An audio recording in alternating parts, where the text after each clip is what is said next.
சென்னை யானைகவுனி பகுதியில் எந்தவொரு நிவாரணப் பணிகளும் மேற்கொள்ளவில்லை என கூறி அப்பகுதி மக்கள் கவுன்சிலரை வீட்டிலிருந்து சாலைக்கு அழைத்து வந்து வாக்குவாதத்தில் ஈடுபட்டனர். சென்னை சென்ட்ரலை அடுத்த யானைகவுனி பகுதி வெள்ளத்தால் கடுமையாக பாதிக்கப்பட்டுள்ளது.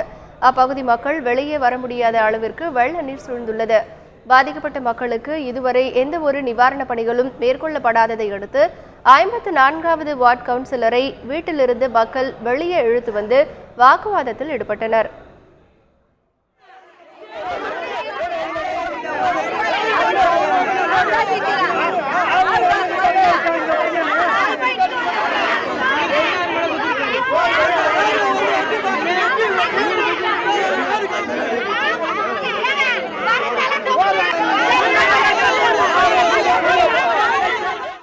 அத்தியாவசிய பொருட்கள் கிடைக்காததால் பெரும் துன்பத்திற்கு ஆளாகியுள்ளதாக கூறியுள்ள மக்கள் நிவாரண உதவிகளை உடனடியாக வழங்க வேண்டும் என்று கோரிக்கை விடுத்துள்ளனர்.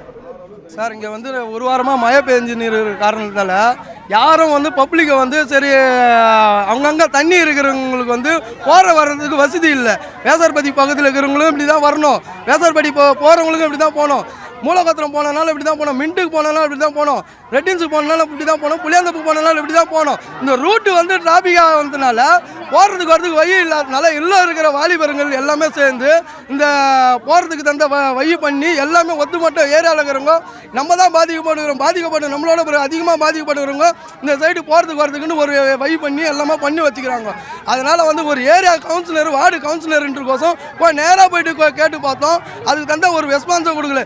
அந்த லைட்டு போட்டு எல்லா வாலிப பிள்ளைங்களும் சேர்ந்து நைட்டு பகலுன்னு பார்க்காத எல்லாமே சேர்ந்து 4 நாளாக நைட்டு பகல் ஒவ்வொருத்தரும் மாறி மாறி மாறி நின்று நைட்டு கூட நான் நின்று அந்த மயில கொட்டுற மயில நான் நின்ன நைட்டு கொட்டுற மயில நின்ன அவர் எட்டி கூட பார்க்கல. எங்களுக்கு இருக்கிற அக்கறை கூட அவர் கிடையாது.